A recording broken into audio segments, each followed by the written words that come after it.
Hello guys, welcome to channel Kurighar blogs. আবার চলেছি একটা নতুন গল্পের সাথে। সকালবেলা চা নিয়ে বসে পড়েছি। দিদির জন্য চা রাখা আছে, বিস্কিট রাখা আছে, ও আবার প্রজাপতি খায়। চা খেয়ে নিয়ে এবার আনাজ কাটতে হবে। এদিকে আমার পিসির মেয়ে পিসি এসছে, কারণ আমাদের পাড়ায় বড় সড়ো হরিনাম হয়, সেটা তো তোমরা দেখতেই পাবে। এখন আমি বাগানে চলে এসেছি সবজি তোলার জন্য, আর এসে দেখছি সজনা ফুল হয়েছে, কি সুন্দর। এই দুদিন আগেই না এক চুবড়ি সজনা ফুল তুলেছিলাম, ভাজা করে খেয়েছি, দারুণ লেগেছে। বাগানে আসার সময় মা বলে দিয়েছে বেশি করে টমেটো তুলে নিয়ে যেতে। এদিকে টমেটো গাছে দেখছি টমেটো পেকে গেছে, মানে হাফ পাকা হাফ কাঁচা আর কি, পাকার ভাগটাই বেশি।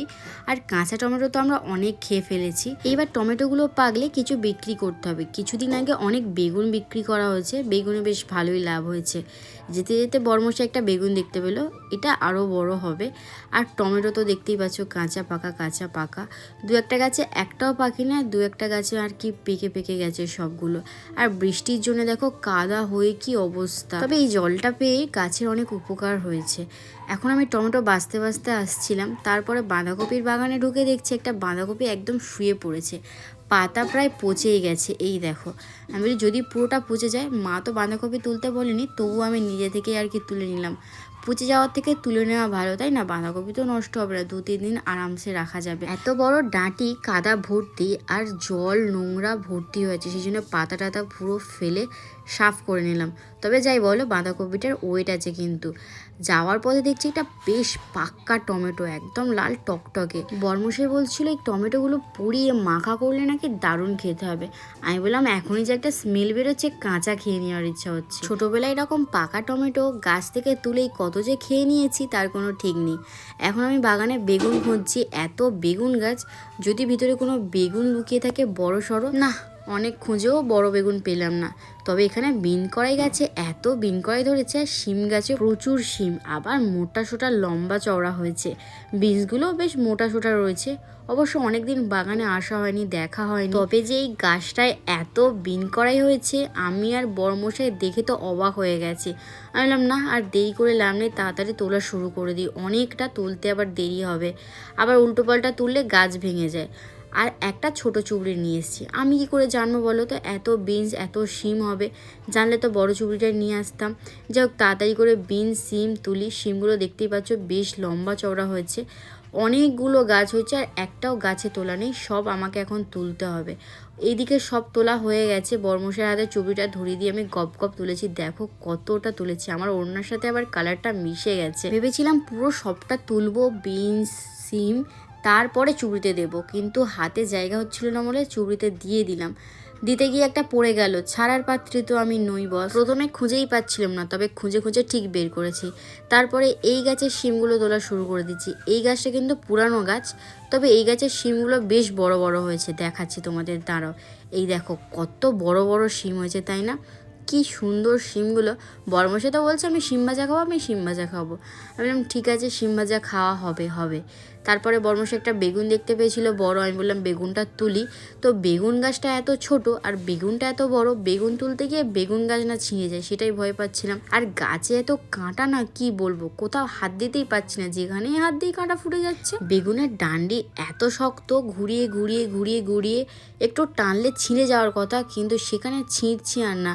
আমি লাস্টে পারলাম না, বড়মশাইকে বললাম তুমি আসো, কারণ আমি ছিঁড়তে গিয়ে গাছ একটু ছিঁড়ে ফেলেছি। মা দেখলে আমায় নিঘাত পিটন দেবে সত্যি বলতে। আর মা তো এই ভিডিওটা দেখলে বলবে একটা বেগুন তোরা দুজনে মিলে এতক্ষণ ধরে তুলেছিস। সত্যি আমি নিজেই ভাবছি একটা বেগুন আমি এতক্ষণ ধরে তুলেছি, তাহলে পুরো বাগানের বেগুন তুলতে দিলে তো সে একবেলা চলে যাবে। যাই হোক, ফাইনালি বেগুনটা তোলা হয়েছে, এটাই অনেক। তাড়াতাড়ি বাড়ির দিকে যাই, সবজি আনাজ কাটতে হবে, তারপরে রান্না বসবে। এই যে বেগুনটা, কাঁটা বেগুন, খেতে দারুণ লাগে, লাল লাল বেগুনের থেকে অনেক ভালো। বড়মশাইকে বললাম তুমি চুবড়িটা নিয়ে যাও, অনেক ভারী, বাঁধাকপিটাই তো ওর মধ্যে রয়েছে, ওটাই তো অনেক ভারী জিনিস, তাই না? এদিকে যাওয়ার পথেই সজনা গাছটা পড়ে, এই সজনা গাছের পাতা খায়, ফুল খায়, আর এই যে ডাঁটাগুলো যখন বড় হবে তখন তো ডাঁটাই শুধু খেতে থাকবে, যেটা খেতে আমার একদমই ভালো লাগে না। মা ঘরে বসেছিল, মার কাছে সবজিগুলো আনতেই মা বললো এত সবজি হয়েছে। আমি তো জানি না, যাক তোরা অনেকদিন পর একটা ভালো কাজের কাজ করেছিস, এত সবজি তুলে এনে এনেছিস? আমি বললাম দেখো কতটা বিনস আর কতটা শিম হয়েছে, এই শিমটা 2 দিন ঝোল খাওয়া যাবে আর বিনসটা 1 দিনই ভাজা খাওয়া যাবে।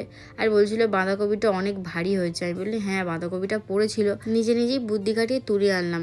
তারপর মা বলছিল বেগুনটা আরও বড় হতো। আমি বললাম বেগুনে দাগ হয়ে গেছে তাই তুলে নিয়েছি, আর গাছটা যে একটু ছিঁড়ে গেছে সেটা বলিনি। যাই হোক, মা এখানে টমেটো সবজি দেখে খুশি হয়ে গেছে, টমেটোটা পাকা দেখে বলছে বাহ এবার কিছু টমেটো বাজারে বিক্রি করতে হবে, অনেক টমেটো খাওয়া হয়েছে। আর এদিকে পিচকে বোনকে বসিয়ে দিয়েছিলাম শুটি করে ছাড়িয়ে দিতে, আর আমি একদিকে আনাজ কাটতে বসে গেছি। শিম বেগুন দিয়ে মাছের ঝোল হবে, আর শিমগুলো এইভাবে দেখে দেখে না কাটলে পোকা থাকতে পারে, সেই জন্য আলোতে ভালো করে দেখে নিতে হয়। এদিকে আমার আনাজ কাটা চলছে, বরমশাই খিদে পেয়েছে বসে পড়েছে খেতে একা একাই। দেখো আগের দিন দিদির বার্থডে সেলিব্রেশন করা হয়েছে, যেটা কোনো ভিডিও ব্লগ আমি করিনি, তো সেই পায়েস বেঁচে আছে সেটাই খাচ্ছে। তবে টাটকা পায়েসের থেকে বাসি পায়েস খেতে কিন্তু বেশ ভালো লাগে। ওদিকে আনাজ কেটে এসে আবার এখানে মাছ ধুতে হচ্ছে, রাগ তো হবেই বলো, বাড়িতে এতগুলো মানুষ মাছ ধোয়ার মানুষটা নেই, মাছ ধুতে কারোরই ভালো লাগে না। আর আমার তো এই তেলাপিয়া মাছ ধুতে সব থেকে রাগ ওঠে, এত সরু সরু কাটা হাত পুরো চিড়ে যায়। আমি ওদিকে আমার কাজ করছি, বরমশাই দেখো ওদিকে মজা করেই যাচ্ছে, একবার ভাইকে নিয়ে একবার আমাকে রাগাচ্ছে। কাজ না থাকলে না এরকম মাথা খায়, বুঝলে তো। ওর একটা কথারও উত্তর না দিয়ে তাড়াতাড়ি করে আমি মাছ ধুয়ে নিয়েছি, তারপরে চলে এসেছি খেতে। খুব জোর খিদে পেয়েছে, সেই কোন সকাল থেকে উঠে কাজবাজ করছি, খিদে তো পাবে। আগের দিনে দিদির জন্মদিনে বাসি চিকেন আর লুচি খেতে যা হয়েছে না দারুণ। বরমশাই বলছে ভালো হয়েছে। আমি বললাম আমি রান্না করছি, ভালো তো হবেই। তারপরে গল্প করতে করতে 12:30 বেজে গেছে, বরমশাই পাখা চালিয়ে ঘুমাচ্ছে। আমি বললাম না এবার স্নান করে পুজোটা করি। স্নান করে পুজো করতে গিয়েছি, বরমশাই দিকে হঠাৎ করে ক্যামেরা নিয়ে ছুটে ছুটে আসছে। আমি বললাম কী হলো? বললো দেখছি তুই কি করছিস। আজকে ছিল বারে বৃহস্পতিবার করে সব ঠাকুরকে মালা দেওয়া হয়, সাথে ঘটে জল আম পাতা দিতে হয়, ডাবও দিলে ভালো, ডাব তো সবসময় পাওয়া যায় না। অনেকক্ষণ আম গাছের দিকে তাকিয়ে আছি, বরমশাই ভাবলো হচ্ছেটা কি। তারপর 3টে আম পাতা দেখতে পেয়ে বরমশাইকে বললাম বেড়ে দিতে, 4-5টা আম পাতা লাগে, 3টে তো এখন কাজ চালাতে হবে। গাছে তো আমের বোল ভর্তি, কটা আম হবে তা আমি জানি না। আম পাতাগুলো ধুয়ে ঘটে দেবো। এদিকে বরমশাই স্নান করতে যাওয়ার আগে ভেলুর সাথে খেলা করছে। অ্যাকচুয়ালি যেই বাচ্চা কুকুর আসুক তাকে ভেলু ভেলু বলে অভ্যেস আমার, তাই জন্যই বলে ফেললাম। তবে এইটা সব থেকে মোটুসুটু কুকুর ছিল। তারপরে চলে এসেছি পুজো টুজো করে হাত মুখ ধুয়ে খাওয়ার জন্য। তো একটা ভাত দেখছি নীল কালারের, ভাতটা ভোট দিয়ে এসছে বন্ধুরা। সবসময় এরকম করলে হাসি তো পাবেই বলো।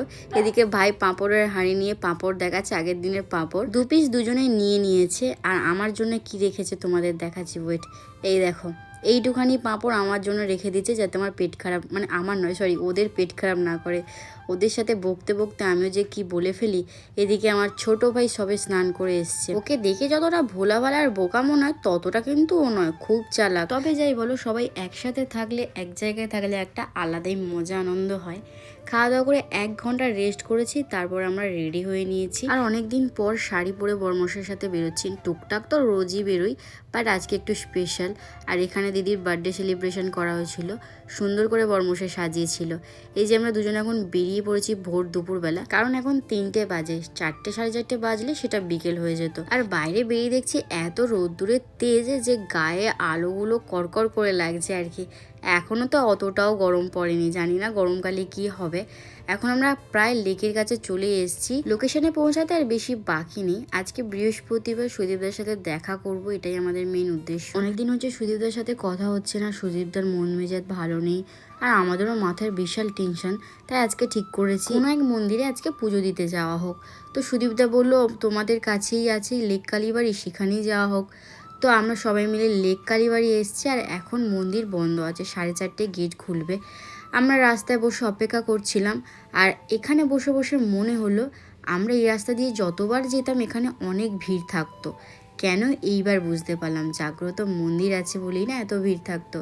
আমরা প্রসাদ ফুল সব কিনে নিয়ে এখানে সুন্দরভাবে পুজো দিলাম। পুজো দেওয়া এখানে খুব সিম্পল প্রসেস, ঠাকুরের কাছে ডালা দিয়ে দিলে ওনারা প্যাকেটের নাম দেখে নাম গোত্র বলে পুজো দিয়ে দেয়, আর আমি এখান থেকে দাঁড়িয়ে দিয়ে ঠাকুরকে মন ভরে ডাকতে পারবো। তারপরে ধূপ ধুনো দেখি, ওখানে ধূপ জেলে দিয়ে এলাম, মোমবাতি জেলে দিয়ে এলাম। বরমশাই ঘন্টা বাজালো, পুজো সম্পূর্ণ হয়ে গেছে। আমরা এদিকে যাচ্ছিলাম, দেখছি ধোঁয়া ভর্তি হয়ে গেছে।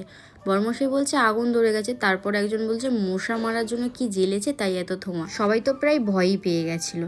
আমরা এখানে দাঁড়িয়ে দাঁড়িয়ে কোথায় যাব ঠিক করছিলাম, এদিকে বিড়লা একাডেমি আর এদিকে সেই লেক কালীবাড়ি। আর মাঝখানে দেখছি একটা মূর্তি প্লাস কি সুন্দর জায়গা, সবাই হেঁটে হেঁটে ঘুরতে যাচ্ছে। আমি আর সুদীপদাও হেঁটে হেঁটে যাচ্ছিলাম, বর্মশাই আসেনি, ওই যে ওখানে দাঁড়িয়ে আছে। আমি বললাম তুমি থাকো, আমরাই গল্প করতে করতে যাই। এই মূর্তিটা কি নাম লেখা আছে সেটা বুঝতে পারিনি, তবে দেখে মনে হলো কৃষ্ণরই কোনো একটা রূপ, বিশাল বড় আর দেখতেও খুব সুন্দর। আর এখানের পরিবেশটা ছিল পুরো শান্ত, সবাই চুপচাপ। তার মধ্যেই দেখছি বর্মশাই কখন এসে এদিক ওদিক দোলা খাচ্ছে। আমিও জানতাম আমাকে ছেড়ে ও অতক্ষণ ওখানে একা থাকতেই পারবে না, চলে আসবে। আর ওখানে ছবিগুলো কিন্তু বেশ সুন্দর এসেছিল। রওনা দিলাম নেক্সট লোকেশনে, তার আগে তেলটা ভরে নিয়েছি। লোকেশনের কাছাকাছি এসে দেখছি কতগুলো রঙের দোকান বসে পড়েছে এখনই, সাথে তো অনেক রকমের জিনিস রয়েছে, ফলের দোকানও প্রচুর ভিড় এই জায়গাটা। লেক মলের পাশেই রাধুবাবু ফেমাস চায়ের দোকান, ওইখান থেকে প্রথমে ফিশ ফিঙ্গার অর্ডার করা হয়েছে। সুদীপদার খুব জোর খিদে পেয়েছে, 2 প্লেট অর্ডার করা হয়েছিল, 4 পিস করে দিয়েছে এক এক প্লেটে, খেতে বেশ ভালোই ছিল। তারপরে এসে গেল আমাদের চা, লিকার চা। এই যে যার মাথা ধরে থাকবে না বা মাথা খুব যন্ত্রণা করবে, সে যদি এই চাটা খায় এক নিমেষে তার মাথা ব্যথা চলে যাবে, কারণ চাটা এত কড়া পাকের ছিল, টেস্টিও ছিল। চা খেতে খেতে আমরা অনেকক্ষণ গল্প করছিলাম। তারপর সুজিতা বললো আমার এখনও খিদে পাচ্ছে। আমার চা শেষ হয়নি, তার মধ্যেই চলে এসছে ফিশ কবিরাজি, 3 প্লেট 3 জনার। তো আমরা ফিশ কবিরাজি খেয়ে অনেক গল্প করলাম 1 ঘন্টা প্রায় ওখানে বসে বসে। লাস্টে দোকানদার বলছে বাবু তোমরা অনেকক্ষণ বসে আছো, আরও কাস্টমাররা বসবে। আমরা ওখান থেকে উঠে আর একটা দোকানে গেলাম, সেখানে ছিল মোমো, বরমশাই একটু মোমো খেলো। সেই দোকানে বসে বসেও প্রায় আমরা 1-1.5 ঘন্টা গল্প করেছি। আমার তো বসে বসে কোমরটা কেমন ব্যথা করছিল, সেই জন্য একটু হাঁটাহাঁটি করছিলাম। পরের সপ্তাহে আবার এই জায়গায় যাব ঠিক করেই নিয়েছি। এখন সুদীপদা যাচ্ছে সুদীপদের বাড়ি, আর আমরা যাচ্ছি আমাদের বাড়ি। অনেক গল্প আড্ডা অনেক কিছু হলো, কখন যে সময়টা পেরিয়ে গেছিলো বুঝতেই পারিনি। বাড়ি এসে আর সময় কাটতে চাইছে না, এখন ফোনটা চার্জে দিতে হবে। খাটাখাটুনি জার্নি অনেক কিছুই হলো, কখন ঘুমিয়ে পড়বো তার কোনো ঠিক নেই। তোমাদের ভিডিওটা কেমন লেগেছে অবশ্যই জানিও, ভালো লাগলে লাইক কমেন্ট শেয়ার সাবস্ক্রাইব করে দিও। দেখা হবে নতুন গল্পের সাথে, টাটা।